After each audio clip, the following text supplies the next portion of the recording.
Alright, hello everybody. Today is going to be a really quick video.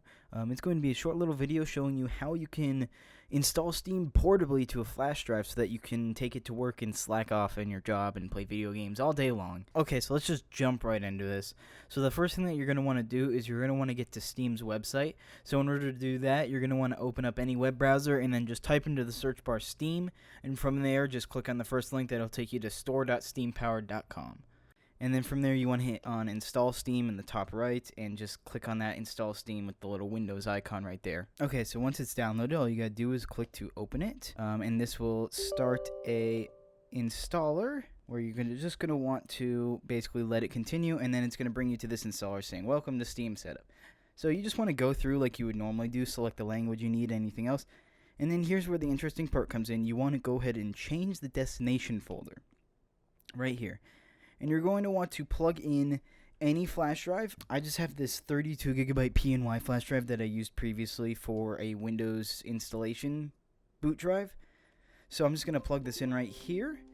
You're going to want to select on the D drive and then go ahead and click on make a new folder and then call it just Steam or something like that. Hit OK.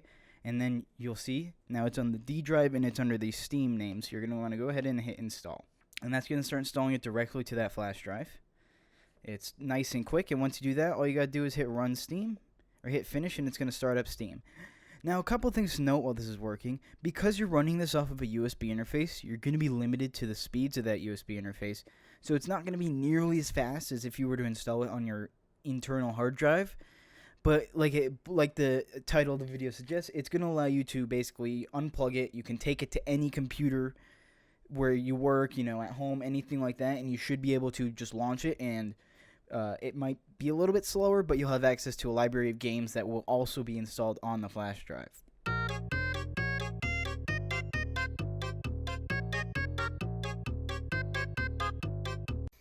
Alright, so it looks like it's finally loaded. It did take longer than a typical SATA hard drive, but that's just because you're dealing with that USB interface, which is just going to be slower than any kind of internal interface that you could get on a PC. But if you're looking for portability, there's really no other option. So without further ado, all you got to do is click log in and then type in your credentials and then move on.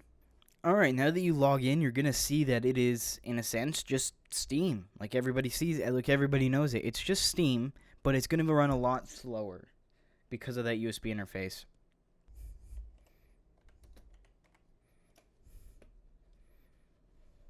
Okay, so now that it is loaded up, you can see that it is fairly slow at loading, but let's go over to the library really quick.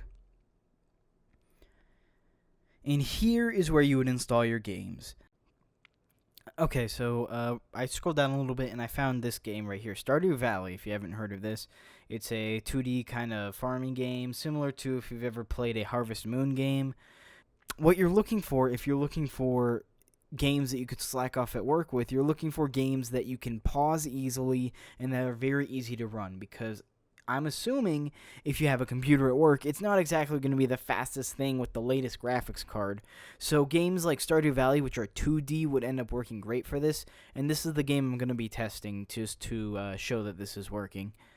And scrolling down a little bit, you might start to notice that the library will freeze a lot. And that's just because I believe the drive is just requesting more bandwidth, and it's just so unbelievably slow that it freezes quite a bit. The interface of Steam freezes quite a bit, but once you get into the games, as long as they're lighter titles, they usually end up working out just okay. So this is going to be my machine of choice, a Dell Optiplex 990. This thing is quite old at this point, I believe around 7-8 years old, running a second generation Core i7 2600. 16 gigabytes of RAM, and it actually has an internal SSD, but that doesn't matter because we're going to be using the flash drive. But one of the biggest gripes about this computer is that it does not have USB 3.0, only USB 2.0 ports. So we're really going to be able to test that slow bandwidth of that drive and see how much it actually affects when you're playing the games. So what you're going to want to end up doing is you're going to want to end up plugging that flash drive into the computer, opening up the folder called Steam, and then scrolling down until you find the application that's just called Steam with nothing before or after it, and then double click that to open it. Alright, and Steam will start loading. It might take a little while once again because we're on a slower USB interface, but it will eventually load. When it loads up, you're going to have to log in again because the account credentials are not saved as far as I know, so just go ahead and log in one more time. Once you log in, you might get some pop-ups for Steam to activate on the Windows Defender firewall. Just allow any of those. And then you'll be loaded into Steam, and once again, it might be the same slow speed as it was before. This one's actually running okay, though. So I'm just going to load up Stardew Valley as a test. Once again, this machine has no dedicated graphics card. It is running solely off of the i7 2600 and 16 gigs of RAM. So loading it up, it does not run like the best, but it's acceptable. And if I'm sitting there at work and my choice is between playing this or playing Agar.io, I think I'd rather choose Stardew Valley because it's a more full, fleshed out game. And if you know anything about Windows shortcuts, you know that you can press Control Windows plus the arrow keys to switch between desktop instances.